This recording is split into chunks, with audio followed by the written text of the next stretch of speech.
Well, hello there, and thank you for joining me for this week's edition of Telile 24/7. I'm your host, Adam Cook. On this week's show, we'll update the progress of the construction of a new roundabout slated to replace the Port Hastings Rotary. Will it be completed in time for its end of 2024 deadline? We have some details for you coming up later in the show. You'll also hear from the head of the Raising the Villages Early Childhood Initiative and how he'd like to see some early childhood centers coming to Richmond County. And we're going to have some bonus footage for you from a recent interview I conducted with Cape Breton-Canso MP Mike Kelloway about the new federal budget. But we begin by taking a look at the provincial budget. And who better to speak about that with than the finance minister himself, Allan MacMaster. I caught up with the Inverness MLA, Deputy Premier and Minister of Finance just a couple of days ago. Here is our conversation about the newly approved Nova Scotia budget right now. And we're pleased to welcome back to Telile 24/7 to talk about the provincial budget and the new capital plan. The Minister of Finance and the Deputy Premier for Nova Scotia, as well as the MLA for the riding of Inverness. He is Allan MacMaster. Minister MacMaster, thank you for joining us once again here on Telile 24/7. Always good to be with you here, Adam. Well, thank you for giving us some time, and we wanted to catch up with you as the legislature session has wrapped up, and obviously one of the highlights of this legislature session is the passing of the new provincial budget. Can you compare what it was like putting the document together this year as opposed to last year? Obviously, the focus is still on healthcare, but what can you tell me about what the processes were like this year as compared to last time around? Well, last year, and going back to the summer of 2021 when we were elected, we were getting sworn in, we were coming into government, and we were trying to put our own stamp on the budget that had been introduced in the spring before we had been elected. So we were busy with that, and in the middle of that, we had to start to put together a budget for the year that's just ended here in March, at the end of March. So it was less hectic this year. Because we were already in a budget we had created from scratch ourselves for the year just ended, and we could focus more fully on the budget at hand, which is the one that started April 1st, and it was a better experience for me this year, I can tell you that.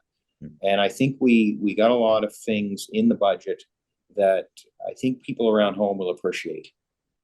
Well, let's start with some of the items that are there. Once again, your budget, just as your government as a whole, is putting the focus on healthcare. Can you tell me a bit about some of the thinking and the decisions that went into that and what we can look for in terms of healthcare spending this year? Well, we're spending a lot more money on healthcare, fully almost 22% more than the previous government was spending. And that's just 2 years ago. So if you look back 2 years ago, spending almost 22% more on healthcare. But it's not just about money. We could spend all the money in the world on healthcare. Without the people to deliver the care, we can't deliver it. So I've said that this budget is about empowering people. The healthcare system, I know, has felt overwhelmed. People working in it have felt overwhelmed. People trying to get healthcare, experiencing delays, people without a family doctor, all of those issues. We're investing in healthcare to try to empower people, whether it's people working in the system, so they're able to focus on caring for people, which is why they got into it in the first place, and to empower people who are trying to access the system so they get more timely care and the care they need when they need it. If we're looking at ways to measure this, I want to mention a couple of concrete ways. One is nursing home beds. I spoke with the Minister of Seniors and Long-Term Care the other day, and she said to me, when we took office, there were 500 vacant beds in nursing homes across the province. At that moment, there were 0. So that is a big change, and that is something we can measure and show people that these investments are working. Another one is the 4.1 hours of care that we are aiming to provide for every person who's in a nursing home in our province, so that they get the care that they deserve to get, so that they get the dignity that they deserve to have living in a nursing home in this province. Another example would be surgeries. There are people out there waiting for surgeries, sometimes for years, and it's affecting their quality of life. So we're taking measures to reduce the wait times for surgeries. And some of that is by helping to get people who have had their surgery out of the recovery beds into the next stage of care, so we can free up those beds for the people we're trying to get in to have their surgeries done. So we're investing a lot in healthcare, but we're always conscious that it's not just money, it's people here that we're trying to help on all sides, and we want results. Well, I wanted to ask you as well, too, about the kind of conversations that go into the decisions that you've mentioned about healthcare. After all, it's one thing to say that funds are earmarked for healthcare, both on the provincial setting, but also in terms of the money that was recently confirmed between the federal and provincial governments for health funding.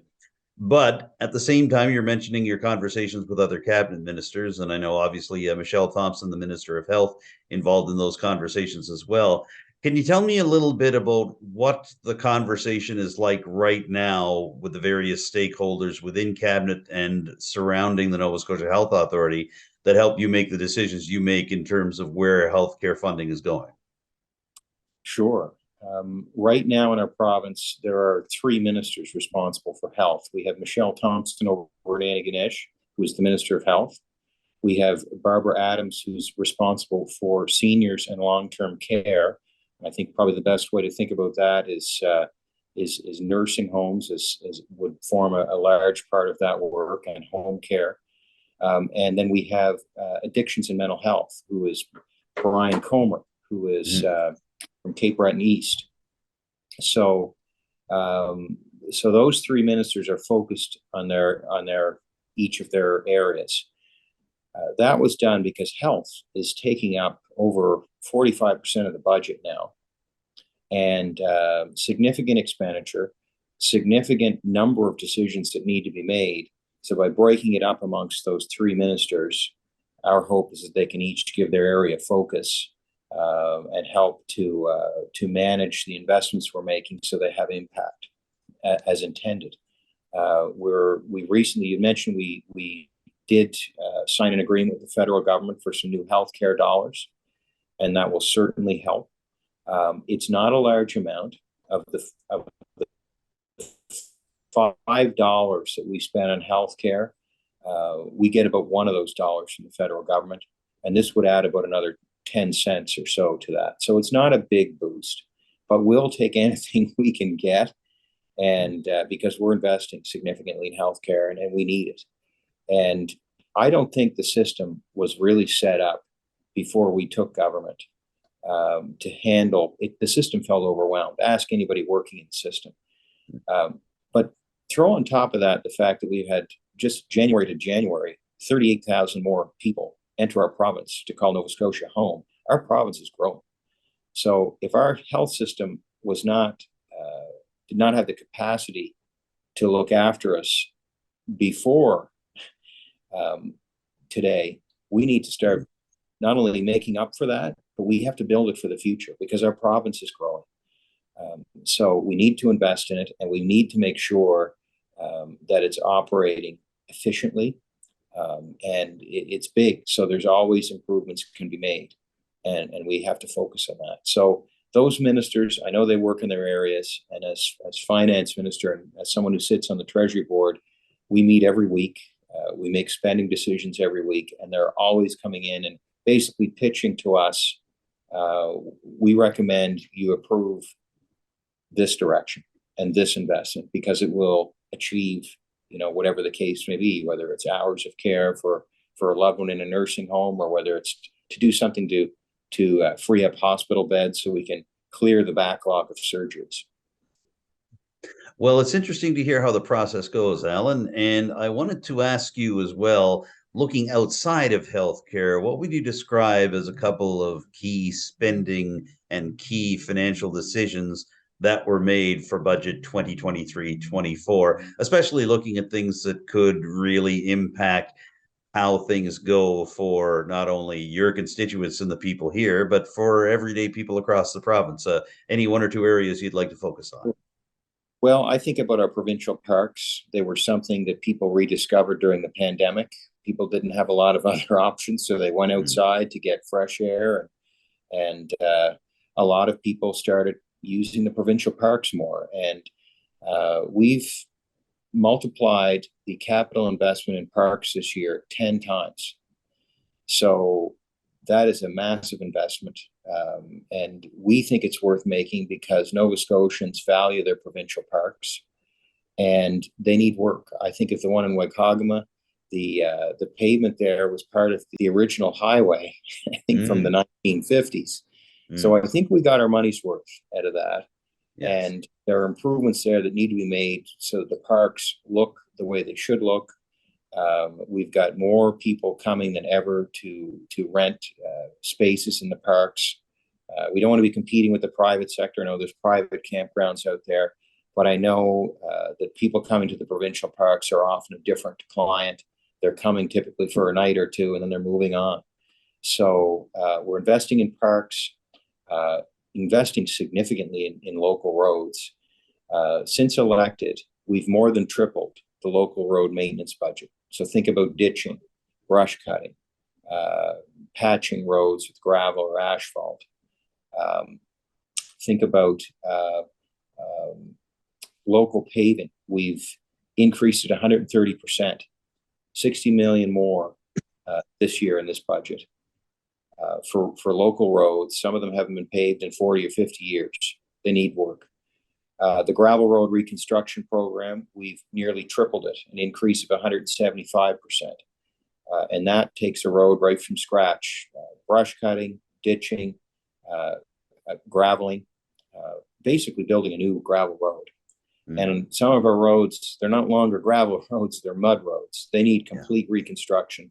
Once they're reconstructed, then the grader operators have something to work with. They have some gravel to shape on the road to be able to take potholes out and such. So we've nearly tripled that budget. And there's a new bridge program in last year's budget, and it's staying in this budget of $30 million. And what that means is we're dedicating more money for bridges that we don't have to spend out of the road maintenance budget, which leaves more money in that road maintenance budget to actually focus on the roads themselves, because we've got a new budget for bridges. So those are a couple of big things. I also want to mention arts, culture, heritage organizations, and museums. First time in 15 years, they're getting significant increases. And they need it. I mean, a lot of them have suffered through the pandemic, unable to fundraise, unable to bring people in to generate revenues. A lot of them do good. They all do good work, and I think they're happy about that. And it's a big switch.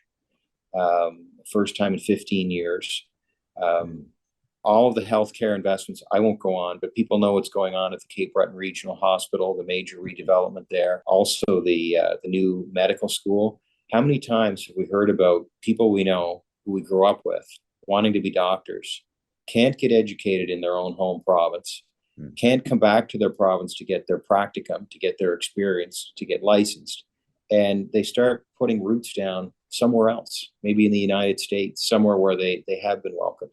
So one way we want to address that is by making sure we have a medical school in the province that's focused on our own population, helping them to realize their dreams of becoming a doctor, because those are the very people that are easy to attract here because they're from here.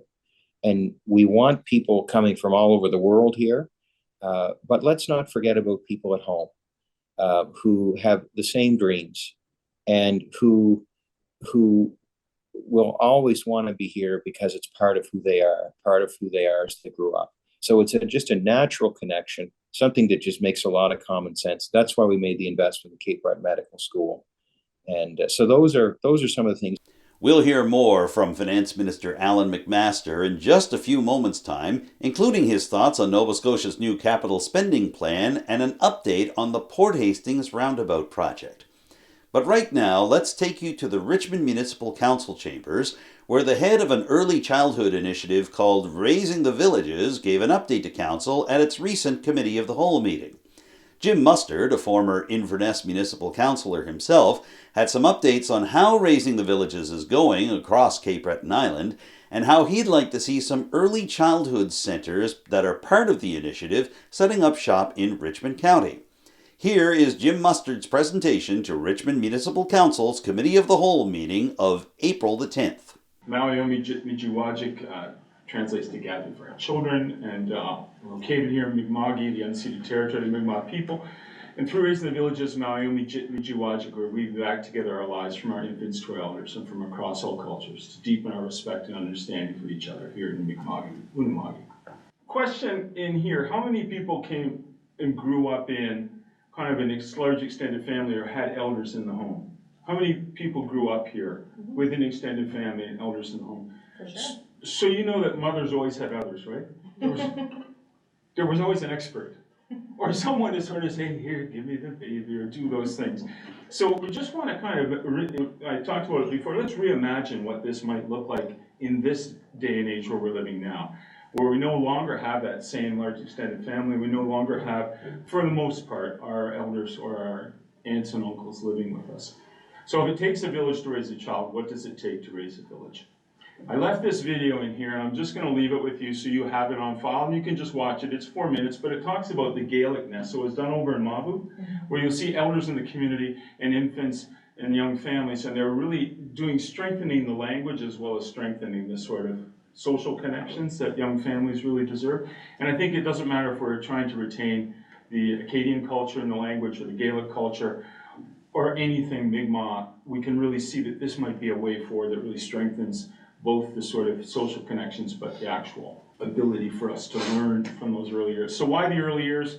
I just like to say this, like inside each of our heads is like as many stars as you can see in the sky.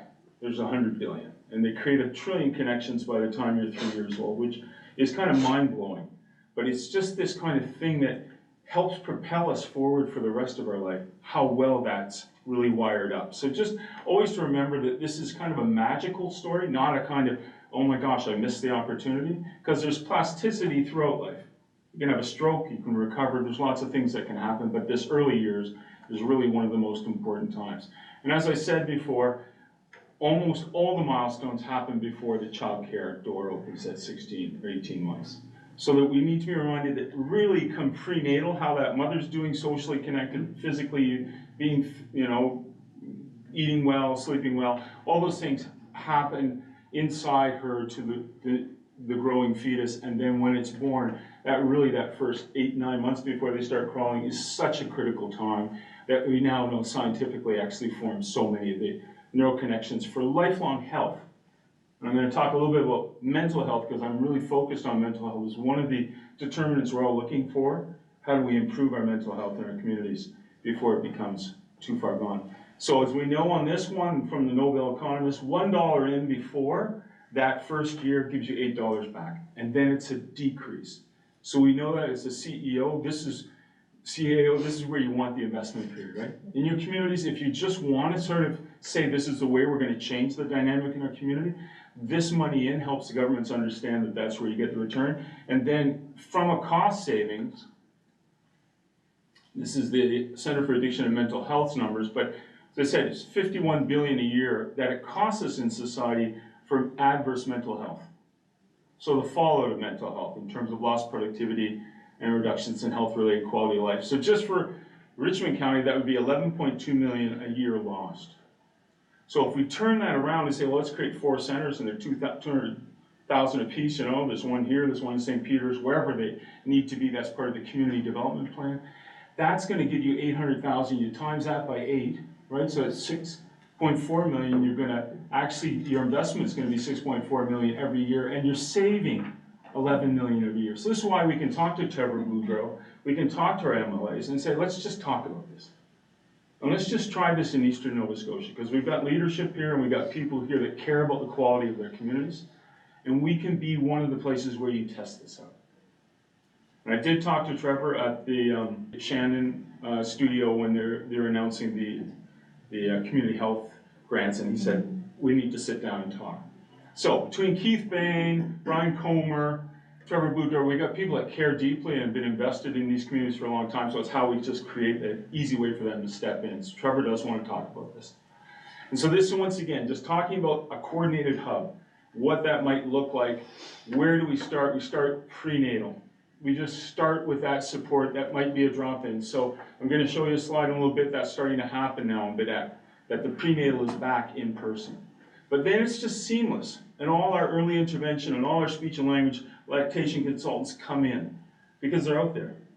You know, pediatricians, they work and live out of Antigonish, but if it was all set up for them, there was nothing for them to put a day coming down here once every few months. And then they can meet and help screen and help our young families understand what's going on. And that's seamless, going right through. But, you know, so besides the services, it's just social connections. How do you meet newcomers? Where do you find that when everything changes and I don't have the same grouping because they're not having young children, that this may be the place? And then how do we add elders? Well, let's just make it welcoming. And maybe on the weekends it's for adolescents.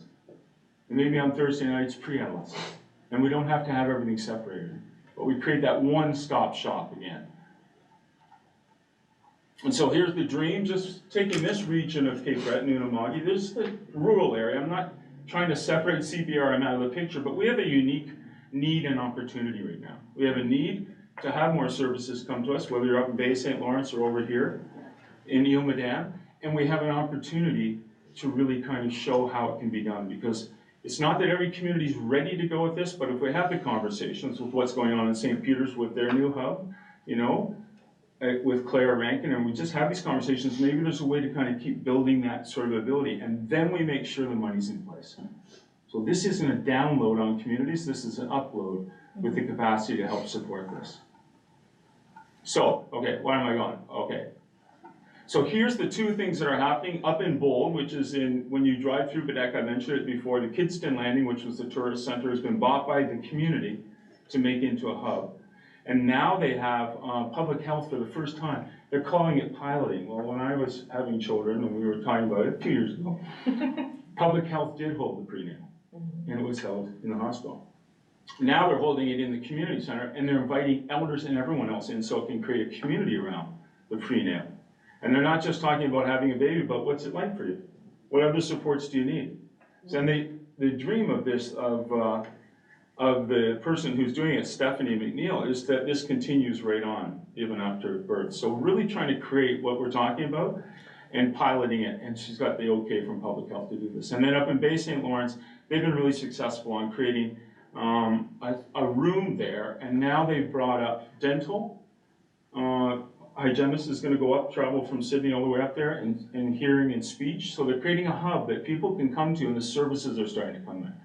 So do they need help with the funding? Yes. But there's an interest in helping services come to us. So here's the mental health story that I told my daughters. So I've been a foster parent for a long time. And I couldn't understand why they were so triggered, right? They'd be jumping out of their skin. And when somebody would come in our house, they'd get really anxious because they were going to lose something. And one of the stories that I found out just in my life with my father and traveling on is these two parts of the brain. You have this huge brain, but inside it, there's this amygdala and hippocampus. And the amygdala is what makes you jump when you see a snake and you're afraid. And the hippocampus is when everything calms back down and you learn you're going to be okay. So these are natural things that are helpful to you to survive. And so, but for a baby, and this is my daughter talking to me, she's 7 years old, she says, but for a baby, it's not a snake and you can get away from it. For a baby, it's being hungry, being afraid, needing to eat, needing my diaper change. That's your snake, and you can't get away from it. So it's how quickly the adults around it take that child and respond to it, puts the crying down, so the amygdala is what made you cry, like a porcupine, helps you get your needs met, and then you create new learning. Your hippocampus says everything's okay. So what's released when your amygdala fires is called cortisol. So it goes right down to the adrenal glands on top of your kidneys, and in an instant you got sweaty palms and you're going like this.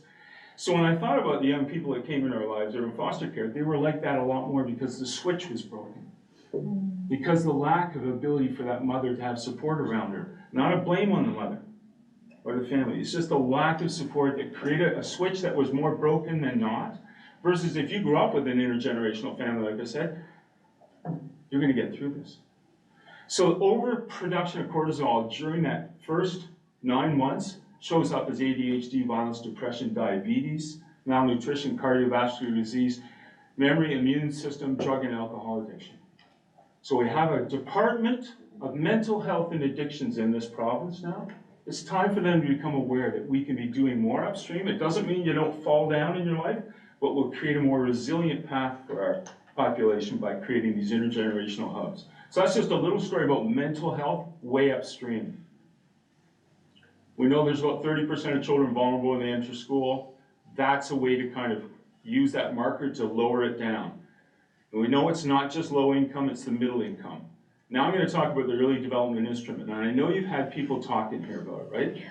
So the success story of the EDI, because I know Olivia Melnick's come in. Yes. So we've got an issue here, but it's okay. It can become a real tool for moving forward. So it measures 3 big areas: social, emotional, cognitive, and physical abilities. 107 questions by the primary teacher.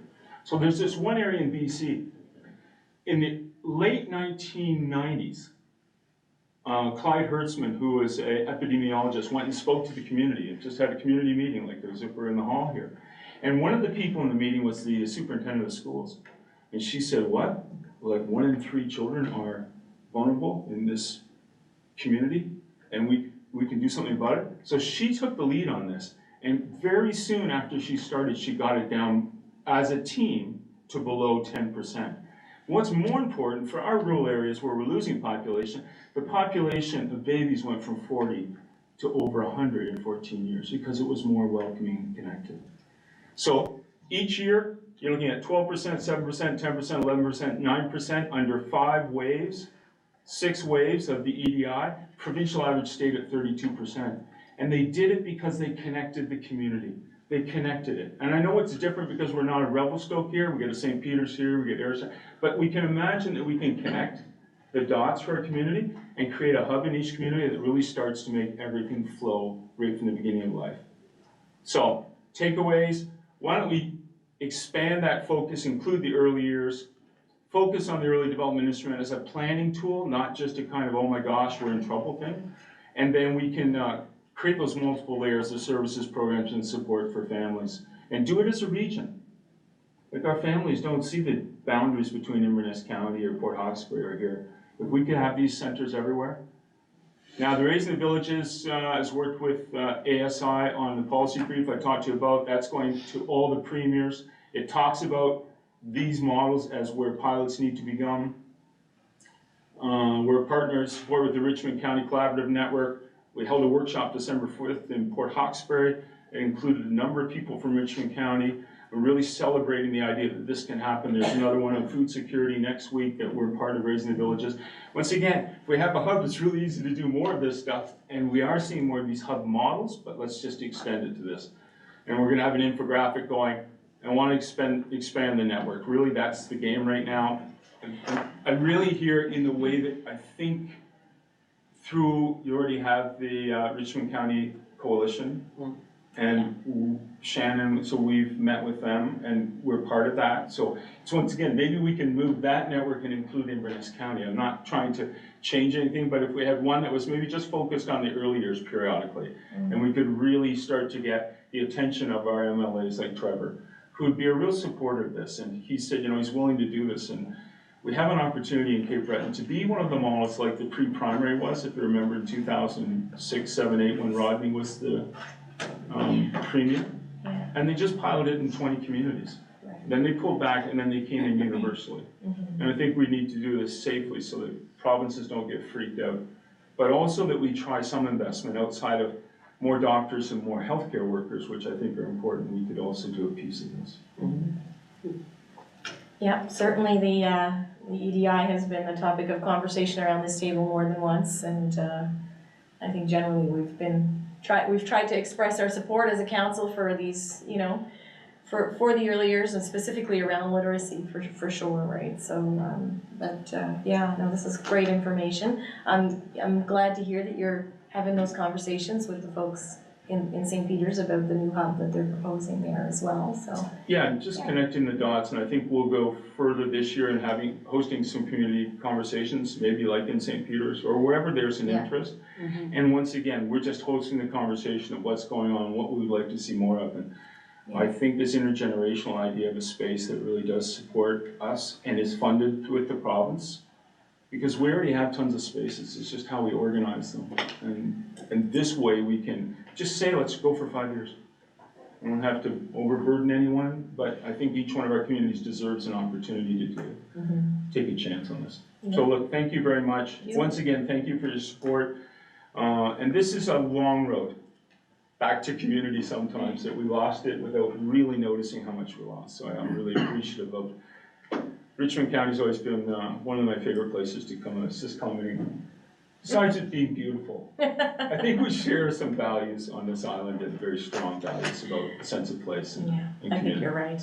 And now, as promised, here's the second half of my interview with Inverness MLA, Finance Minister and Deputy Premier Allan MacMaster. In just a couple of minutes, we're going to talk about the new capital spending plan for Nova Scotia for the next 12 months. But before that, Minister MacMaster has an update about the Port Hastings Roundabout project that's set to take shape over the next year and a half. Here's the second half of my interview with Finance Minister and Inverness MLA Allan MacMaster, beginning with some news about the Port Hastings Roundabout. Major project, major investment, much more significant than was planned, and that's why it was delayed. It was my personal feeling, whatever happens there is going to be there for the next 50 years. This needs to be done right. The government needs to acknowledge that in the summertime, when that swing bridge is open for the second time in less than an hour, and the Newfoundland truck traffic, ferry traffic is coming down the highway, and there's a blockage for the second time in an hour, and people can't get to the hospital in Antigonish, or people can't get home from work, so on and so on. That needed to be fixed. So we've invested a lot more in that project. My hope is to get it done right. And we've had a meeting with the public on it. People have raised concerns, valid concerns. We're trying to address all of them. And my hope is that it will be inconvenient. I mean, think about it. This is a major interchange in the province. And will be definitely one of the biggest construction projects this year in the province. And you have to keep traffic going through it as you're fixing it and redesigning it. So I have to give credit to the engineers and some local input that was provided to the project. Yes, it will be a bit inconvenient while the work is going on, but they have to keep it functioning. And when it's all said and done, my hope is that for the next 50 years, people will be saying, I'm glad that those changes were made and we're seeing a difference. You mentioned the roundabout, Allan, and of course you're talking about spending for roads too. So can you take a couple of minutes to talk a bit about the capital spending plan for the province over the next year? It was released just a couple of weeks ago. Your thoughts on the overall direction, but also some items that people in our area might be interested in. Well, the capital plan is a significant component of the budget. And when people are thinking about this, it's things like infrastructure, things like buildings. And the capital plans the last 2 years have been very significant. They're large. There's a lot of spending going on, but they're generational investments. And a lot of them are in healthcare, certainly lots in highways and roads. As I mentioned earlier, we've made significant investments in local roads and in provincial parks. But when you look at healthcare, the two largest hospitals in the province, Cape Breton Regional Hospital and the Halifax Infirmary, those are being completely redesigned, and I say they're generational because the amount of activity that's happening there in their redesign, they're really recreating them. And that costs money. But, that's a cost that we will get value from year after year into the future. So there's a lot of spending going on, but they're generational investments, and they're not something that you're spending money on that's gone tomorrow. They're things you're spending money on that will be here in the years ahead. And we have to build our facilities for a growing province. it feels strange. Since I've been alive, our provinces, it's not really grown significantly in terms of population. But since the pandemic, things have exploded. And as I mentioned earlier, 38,000 people, almost 4% from January to January. Significant increase in people. So we need a healthcare system that can handle that new population. And some of those new people are going to be the nurses and the continuing care assistants and the doctors and other caregivers that we need to look after our loved ones. And some of them, I hope, will be creating jobs building homes and housing. I know that's a concern. We need more places for people to live. So the capital plan is investing in hospitals, roads, provincial parks, and it's also investing in housing as well. Well, we're glad to see all of that being looked at there. And in the meantime, Allan MacMaster, we've covered a lot of ground in the last couple of moments, as I thought we might in this conversation. Did you have anything else you wanted to add about all of this just before we wrap it up? Well, I would say that we've introduced another deficit budget, but last year's budget actually landed in surplus, $300 million to the good. We've come into a lot more revenue than we expected, largely because while there are still sectors of the economy struggling coming out of the pandemic, many sectors of the economy did very well. And that means that the tax revenues of the province have benefited from that. So we've been able over the past year to help people with Hurricane Fiona, to help people with affordability measures, to make a lot of investments in healthcare that we would have been in deficit had we not had those revenues.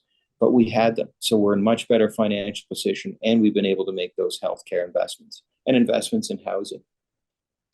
And investments in community organizations and in firefighters and volunteer fire departments. So the last thing I would say is that we're a growing province.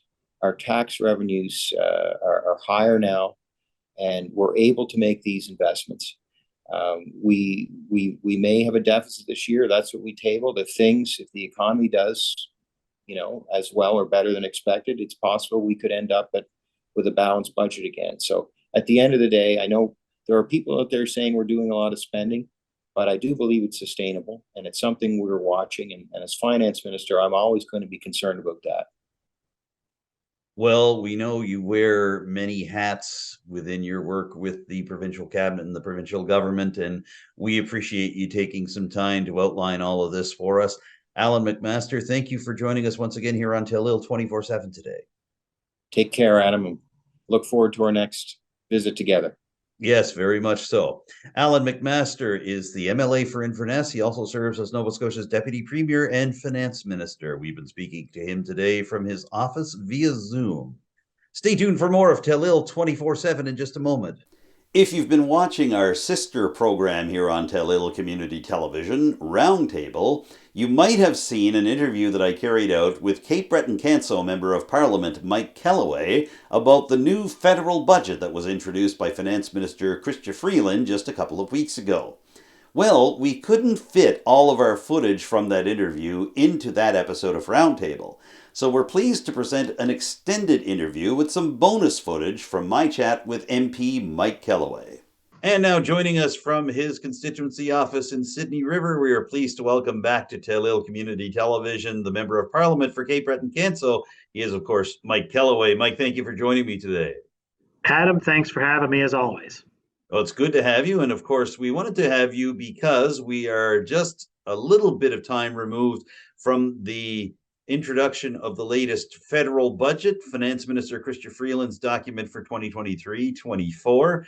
There's quite a bit in it, but I wanted to ask you, what do you feel are the personal highlights of the budget that your constituents should know all about, and what makes you feel like there'll be some progress in Cape Breton-Canso over the next 12 months and beyond because of this budget?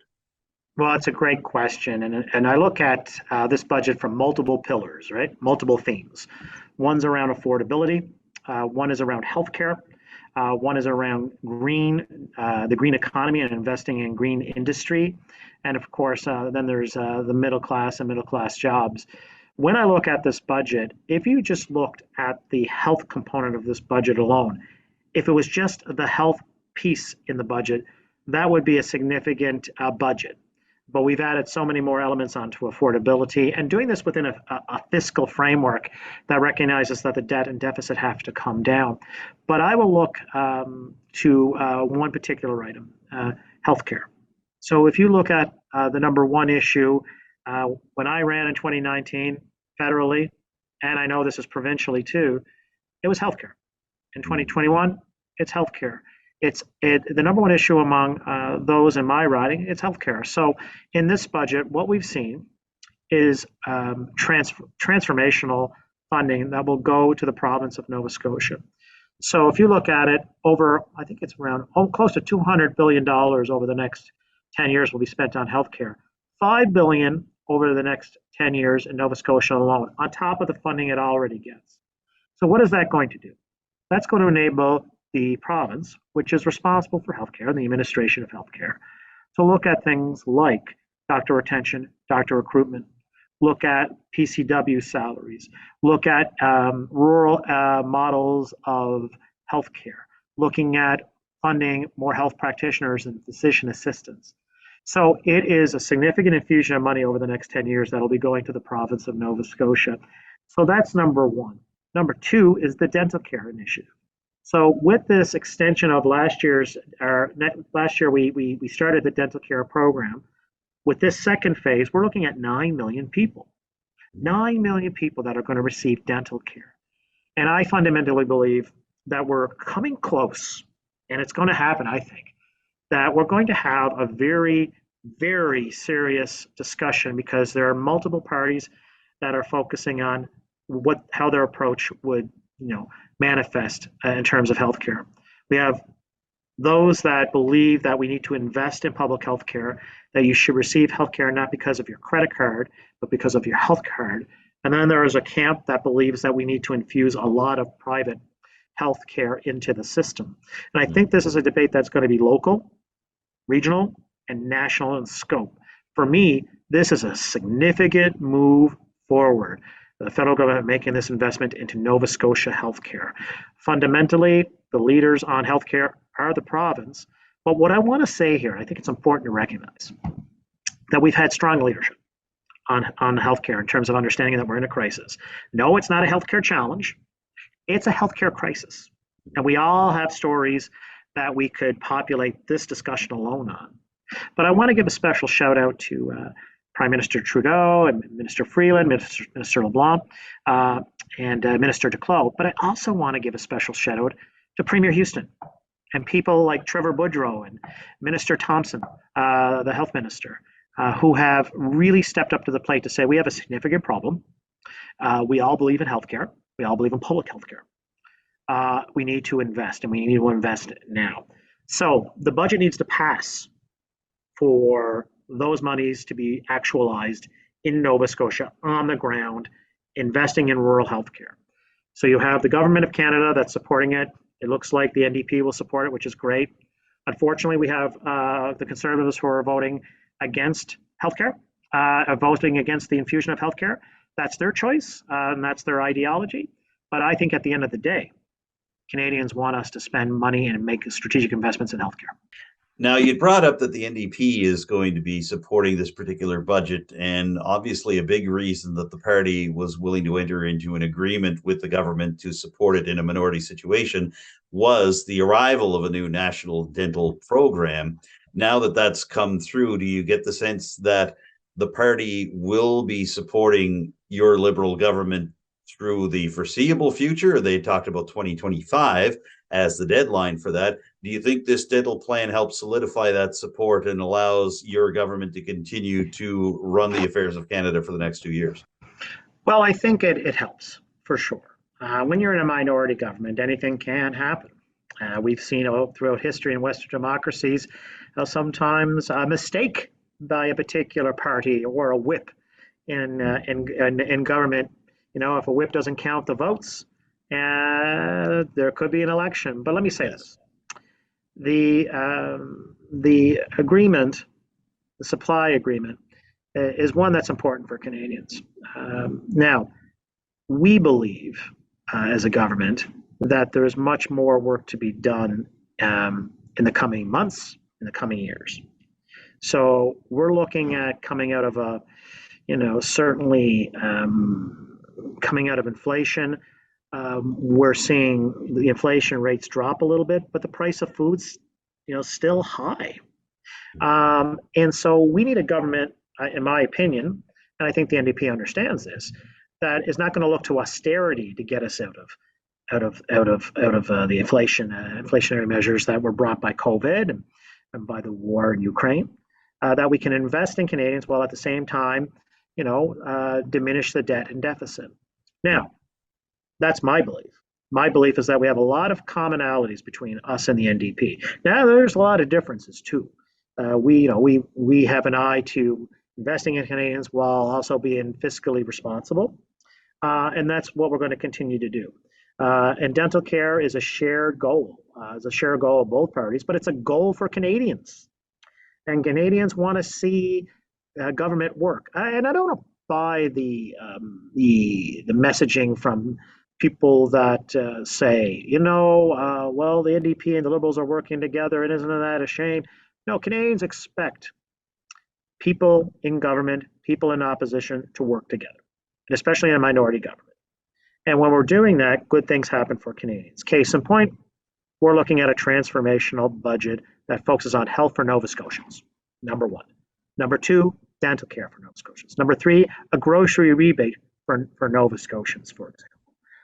And also, in our part of the world, in Cape Breton and northeastern Nova Scotia, with the green tax credit and our focus as an island and in northeastern Nova Scotia on green hydrogen, this is also potential for economic growth and establishment of middle-class jobs.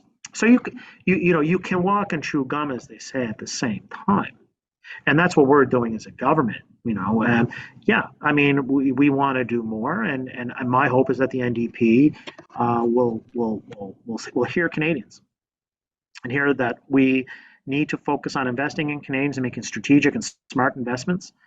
We need to make life more affordable while inflation is still high, and at the same time, we need to work together in achieving goals. The easy answer among some people is just throw one-word answers out there and get a video clip. The hard thing is about working together. Leadership is about what character do you have in a crisis? Well, you can blame everyone else for it, or you can say we need to work together as Team Canada on it. And I think that relationship has proven itself to be helpful for Canadians, and as long as it's helpful for Canadians, my hope is that it remains strong. But we're focused on Canadians. We're focused on making life more affordable, and again, healthcare. Adam, I look at it this way, and people I think are getting to know me over the last 4 years, and they know I'm not an ideologue. I'm not left wing, right wing. I'm about the riding. I'm about people. And when you look at this budget, when I look at it from a healthcare perspective alone, if you vote against this budget, you're voting against $5 billion coming to Nova Scotia for healthcare. That's something to think about. Well, I wanted to pick up on the comment that you'd made about the grocery rebate. And I know the Finance Minister, Chrystia Freeland, has been talking about how important it is to be able to make these measures available for Canadians in times of inflation, in times of rising grocery prices. Your thoughts on how what we're seeing in the budget for this specific issue can help out people in Cape Breton-Canso who are trying to make those choices. What do I pay for? How do I pay for it with the prices going up? How does the budget help there? Well, you brought up the grocery rebate. And if we look at the grocery rebate, we estimate that that's going to help 11 million Canadians. That's a significant number. It's like when you say 9 million Canadians are going to be impacted by dental care, 11 million Canadians are going to be impacted by the grocery rebate.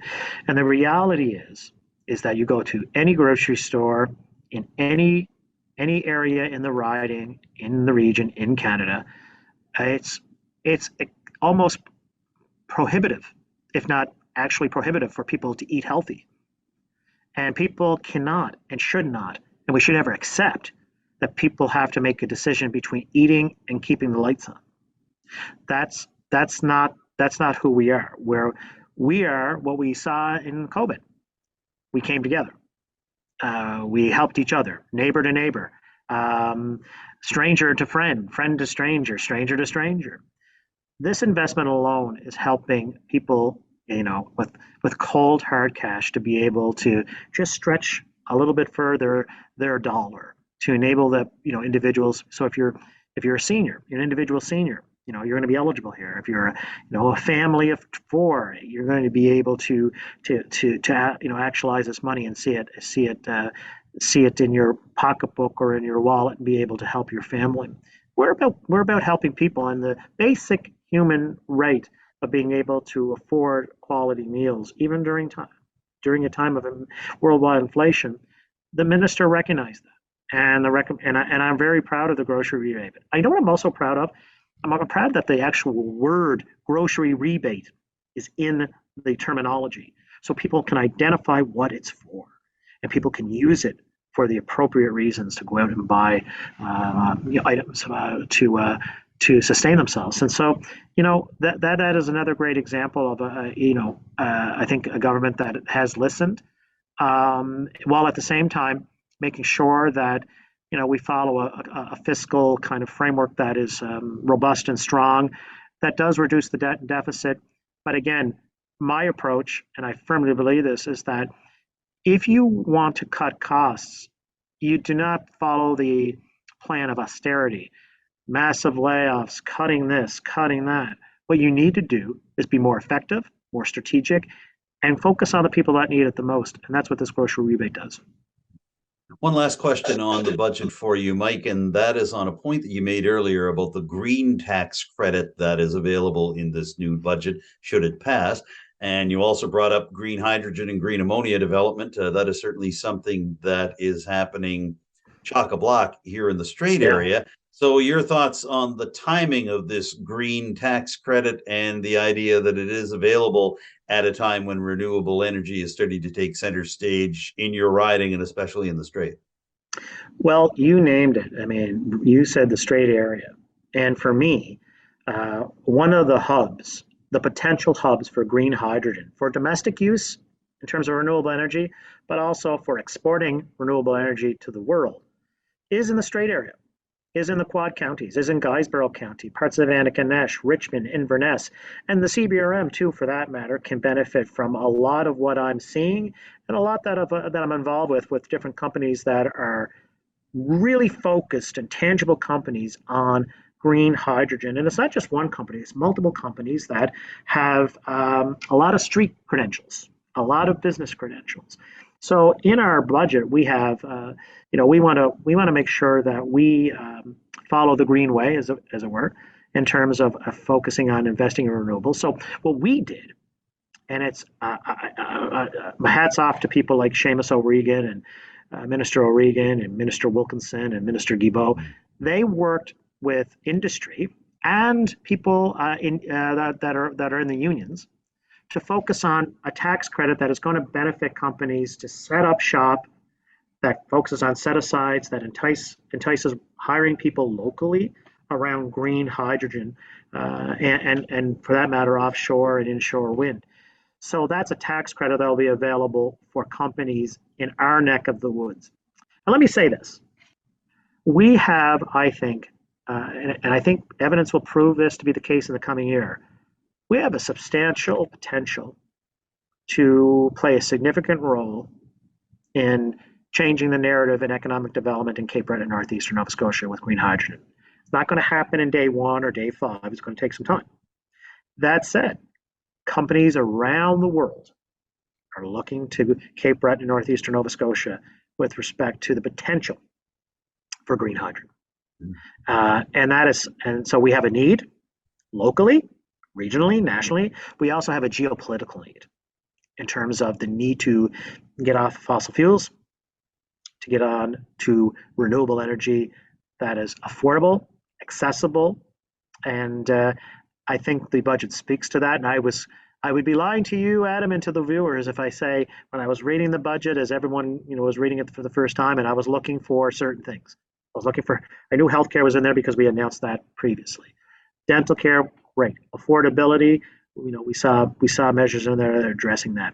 But one of the untold stories in this budget, from a Cape Breton or northeastern Nova Scotia standpoint, is the focus on green energy, and I believe we can dock up to that as an island, as a province, from northeastern Nova Scotia right down to Glace Bay, Nova Scotia.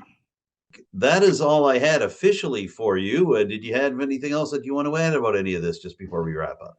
Well, I'll say this. We're taping this here, and I believe it's mid-April. I think it is. Yes. I lose track of time. But I'm looking forward to coming to the different counties in my riding. I'm thinking of Richmond County in particular, with some really good announcements that will have an impact on infrastructure and will also have an impact on jobs. Well, we're looking forward to seeing you come to Richmond County with that kind of news. And in the meantime, Mike Kelloway, we know it's been a busy time for you as always. We appreciate you giving us your thoughts on the new federal budget and on the issues surrounding it. Thanks so much for joining me here on Telile Community Television today. Thank you for having me, as always, Adam. Mike Kelloway is the Member of Parliament representing the Liberal Party for the riding of Cape Breton-Canso. We've been speaking to him today via Zoom from his constituency office in Sydney River. And there you have it. That wraps up this week's edition of Telile 24/7. Thank you for tuning in, and special thanks to my interview guests this week, Allan MacMaster and Mike Kelloway. And a big thank you to my colleague at Telile Community Television, Callen Cowan, for production and technical assistance on the Allan MacMaster interview. If you have any thoughts about what you've seen over the past hour here on Telile 24/7, or you'd just like to reach out with your own ideas for future episodes, I'd love to hear them. You can contact me directly. My phone number is 902-625-8863, and you can reach me by email using the address adamjrcook, cook with an E, @gmail.com.